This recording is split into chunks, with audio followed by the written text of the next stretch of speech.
So, guys, I'm going to show you this interesting case. I'm Dr. Major Surange. I'm the director of IPSC Pain and Spine Hospital and founder director of the IPSC Varsity, which is an academic wing of IPSC Hospital. So, this is an interesting case of dual herniation, basically at the level of the disc also, and there's a down migration of the disc. So, which is compressing both the exiting part of the root and also the traversing root. So in this case, we had to decompress it from both the sides, like it is alpha S1 level. So we had to decompress from the shoulder region and also from the axillary region. So this is, I'm going to show you how to do that.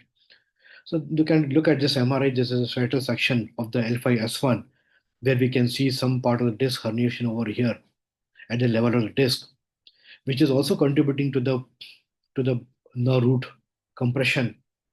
And also there's a down migration of the disc, which is at the level of the S1 vertebral body. So this one is also compressing, and so both the levels it is compressing. And in this case, if you look at this axial section over here, so this is a what I showed you here. This one and two. Basically, one is I'm showing the disc part of disc part which is at the level of the disc, which is herniating over here, and two is the extruded part. Look at here at the axial section. The one section taken at the level of the disc, there's a bulging over here, big bulging over here, compromising the traversing roots over here, compromising the dural sac over here. Epidural space is preserved, and also you can see some part of the ligamentum flavum, which is also buckling inside, and that is contributing to the stenosis of this the root in the lateral recess. So we had to decompress the lateral recess over here. And now if we look at the section which is taken from the S1 vertebral body level, down migrated disc, you can see there's a big herniation over here. The root is somewhere here, and this is the axillary part of the root, axillary part. Between the dual sac and the root, we can see this is a big herniation over here. So in this case, we have to decompress it from the shoulder, this part, and also from the axillary part over here.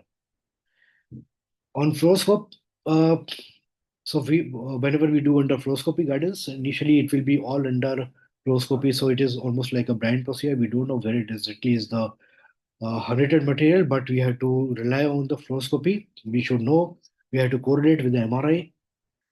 As per the MRI, where it should be. So as per MRI, we saw that MRI there's a herniation over here in this part at the disc level. We had a big herniation over here. So this part is totally compromised over here. And also there was a migration over here.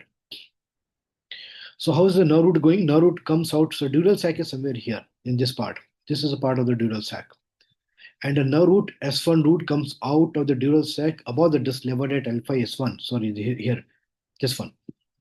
So this is alpha S1. This is the area where we have a herniation. So nerve root, this dural sac is somewhere here. Here, this is the area of the dural sac. Okay. And the nerve root comes out of the dural sac. It goes into this area and then it enters the foramen.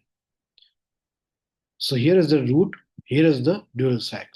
So we have to decompress it from here also. That's the lateral recess area. And then we have to decompress, go down, and we have to decompress it from the here where we have a extruded material. So this you can see here over here. Look at over here. Um, this is the S1 root. This is the S1 root. So we have removed this some part of the facet superior articular process from here.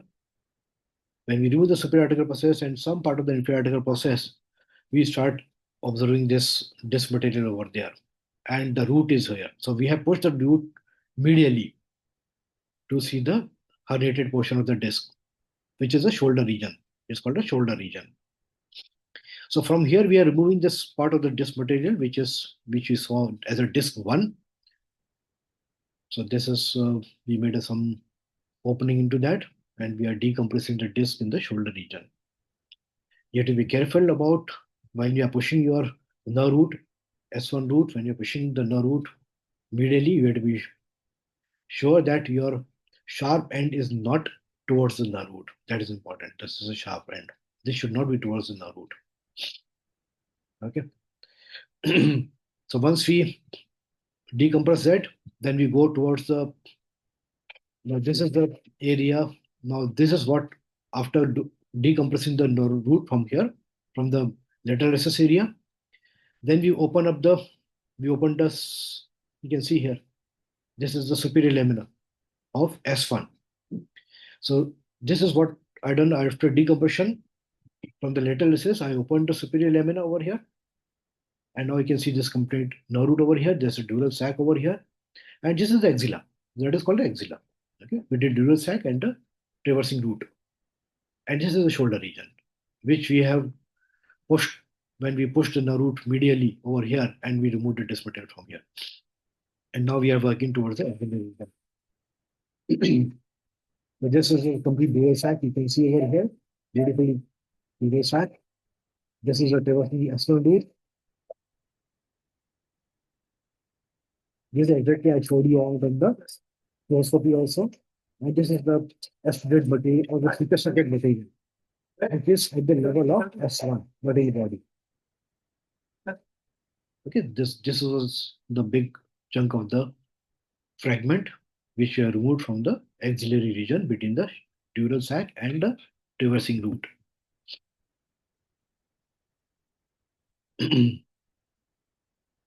So this is almost, if you look at the consistency of this, is almost a calcified kind of material. This was a semi-private,